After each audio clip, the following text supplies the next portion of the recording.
नमस्कार। स्वागत है आपका द न्यूज लॉन्चर पर। मैं हूं अशोक वानखेड़े। लेकर आया हूं आपका अपना कार्यक्रम द डायरेक्ट हिट। फिर एक बार ईरान ने हॉर्मुज जलडमरू मध्य को बंद कर दिया। इससे ये समझौता हिट नहीं हुआ, अमेरिका हिट नहीं हुआ। इससे फिर एक बार पूरा विश्व हिट होता है, क्योंकि हार्मुज बंद, फिर क्रूड के रेट ऊपर, फिर एनर्जी सेक्टर में कोई सर्टेनिटी नहीं बनी रहती।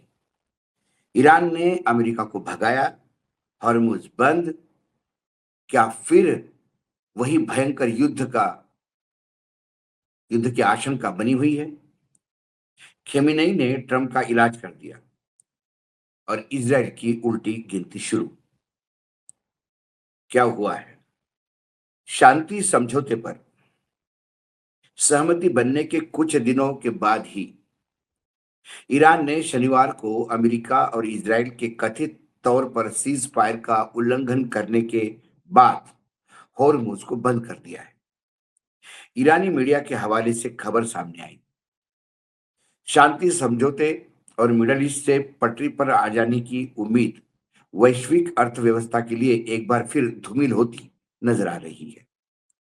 लेबनान में इजराइल की तरफ से सीज फायर के उल्लंघन के बाद ईरान ने होर्मुज बंद कर दिया। ईरानी मीडिया के हवाले से यह खबर सामने आई। अल जजीरा के अनुसार यह शांति समझौते पर सहमति बनने के कुछ दिनों के बाद ईरान ने शनिवार को अमेरिका और इजराइल के कथित तौर पर सीज फायर का उल्लंघन करने के बाद होर्मुज को बंद कर दिया। ईरान की सरकारी न्यूज एजेंसी ने बताया कि ईरान की शीर्ष संयुक्त सेना कमान खत्म अल अंबिया सेंट्रल हेडक्वार्टर ने कहा कि अमेरिका और इजराइल के तरफ से सीज फायर के समझौते के कथित उल्लंघन के बाद इस महत्वपूर्ण समुद्री मार्ग को बंद कर दिया गया है। इसके अलावा सेना ने चेतावनी दी, अगर लगातार हमले जारी रहे तो आगे के कदम उठाने की योजना बनाई गई है। ईरान की सेना का कहना है कि यह ब्लॉकेड वादों का उल्लंघन करने के बाद उठाया गया पहला कदम है। साथ ही उन्होंने चेतावनी दी, यदि हमले जारी रहे तो फिर हमें अगला कदम उठाना पड़ेगा। दरअसल शनिवार को दक्षिण लेबनान पर इजराइल हमलों में 2 बच्चे सहित कम से कम 16 लोग मारे जाने के बाद यह फैसला लिया गया। इजराइल और लेबनान शुक्रवार को सीज फायर के समझौते पर सहमत हुए थे। इसके पहले शुक्रवार को अमेरिकी राष्ट्रपति डोनाल्ड ट्रंप ने एक बयान जारी किया था, जिसमें उन्होंने कहा था कि हमने मजबूरी में मुलाकात नहीं की है, ईरान ने की थी। उनका खेल खत्म हो चुका है। हम 60 दिन का इंतजार करेंगे। उन्हें कोई पैसा नहीं मिलेगा, एक पैसा भी नहीं मिलेगा। यह बयान ऐसे वक्त सामने आता है जब स्विट्जरलैंड में डील साइन में देरी की खबरें सामने आई। दरअसल स्विट्जरलैंड में जब साइन करने के लिए अमेरिकी उपराष्ट्रपति का पूरा जो कुछ कुनबा था वो आधा स्विट्जरलैंड पहुंच गया था, आधा एयरपोर्ट पहुंच गया था। एकाएक अ, ये तय हुआ कि नहीं, अब स्विट्जरलैंड में ईरान नहीं जाएगा, क्योंकि फिर इजराइल ने गड़बड़ शुरू कर दी। फिर इजराइल ने लेबनान पर हमले शुरू कर दिए। उसके बाद कई ऐसी बातें हुई कि जब ये समझौता जब साइन हुआ, जब डिजिटल साइन किए गए फ्रांस में ईरान के राष्ट्रपति और अमेरिका के राष्ट्रपति द्वारा, उसके बाद हॉर्मुज खुल गया। और हॉर्मुज खुलने के बाद कई जहाज वहां से निकले भी और लोगों को लगा कि सब नॉर्मल हो गया। क्रूड की कीमतें एकाएक नीचे आने लगी, शेयर मार्केट उठने लगे।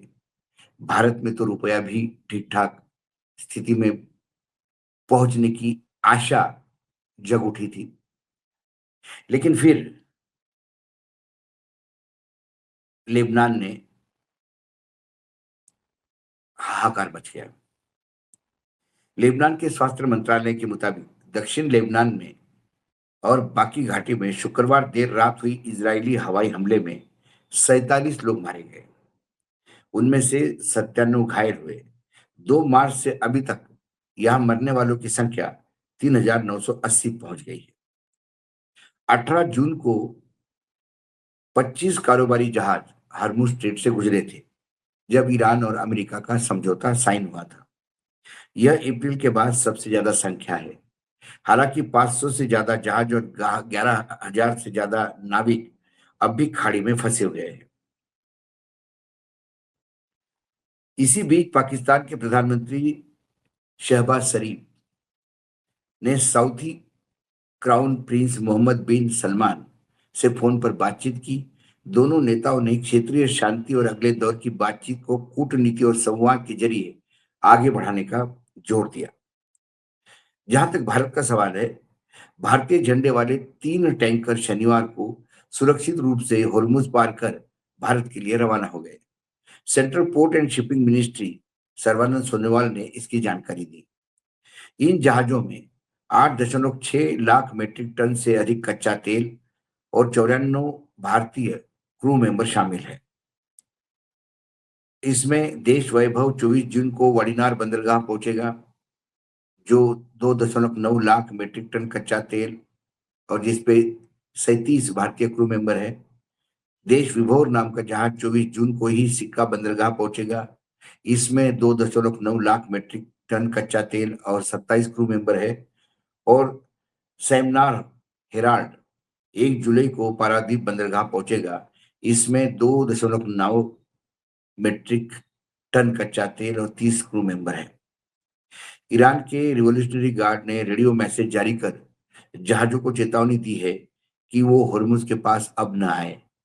कुछ मैसेज में कहा गया कि रास्ता बंद है और आदेश का उल्लंघन करने वाले जहाजों को निशाना बना जाएगा।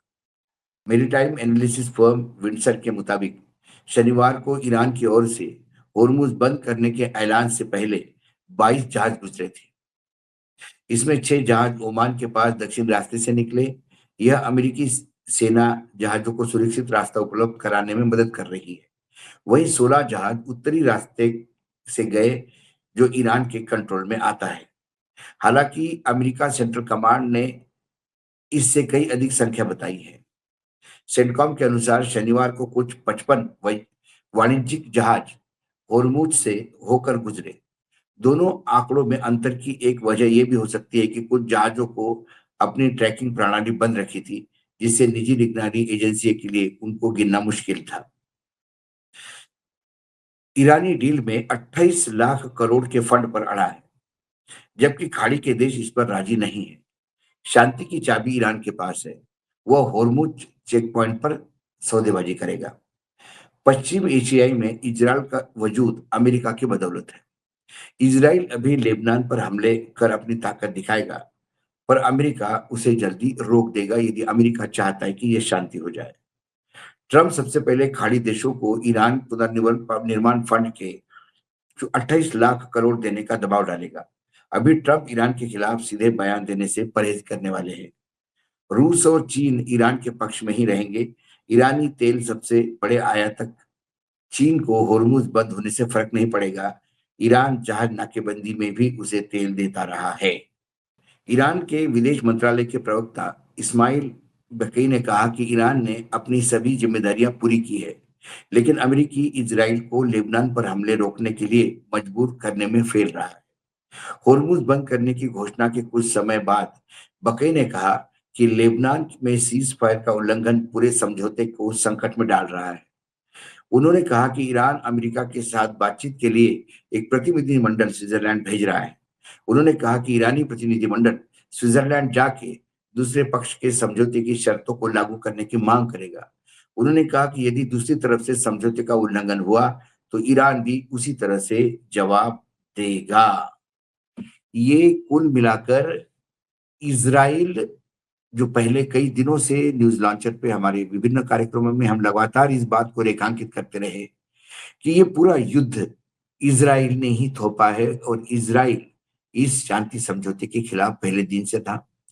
अमेरिका भले ही इज़राइल पे दबाव डालने का प्रयास करे, लेकिन अमेरिका के उपराष्ट्रपति विल्स ने इस हद तक उनका वीडियो भी हमने दिखाया था आपको कि उन्होंने क्या कहा, उन्होंने इस हद तक कहा था कि पूरा विश्व आपके खिलाफ है, एक अमेरिका ही है जो आपके साथ खड़ा है। यदि आपने हमारा साथ नहीं दिया, तो फिर आप अलग-थलग पड़ जाएँगे। इसके बावजूद इज़राइल सुनने को राज़ी नहीं। बार-बार एप्स्टीन फाइल का ज़िक्र आता है। लोग कहते हैं कि इज़राइल के साथ वही जबरिया साथ देता है या इज़राइल के ट्यून पे dancing dancing on the tune, इशारे पे नाचना जिसको कहते हैं, वो वही देश कर रहे हैं, जिनके नेताओं की एप्स्टीन फाइल में बहुत सारी वीडियोज़ है, बहुत सारी आपत्तिजनक डॉक्यूमेंट्स हैं, जिसके चलते उन्हें अपना राजनीतिक करियर और अपना सब कुछ बर्बाद होते नज़र आता है। इसलिए वो इज़राइल को एक हद तक तो ट्रम्प साहब दबाने की कोशिश करते हैं, लेकिन फिर इज़राइल के साथ खड़े नज़र आते हैं। भारत की स्थिति भी इज़राइल के पक्ष में झुकती दिखाई देती है, लेकिन क्या इसके लिए एप्स्टीन ही ज़िम्मेदार है या और कुछ? ये तो हमारे नेता ही बताएँगे। लेकिन इतना ज़रूर है कि इज़राइल जब-जब लेबनान पे हमले करेगा, अमेरिका और ईरान का ये शांति समझौता खतरे में आएगा। इज़राइल ने हमला किया और पूरा विश्व इससे हिट होता हुआ नज़र आया।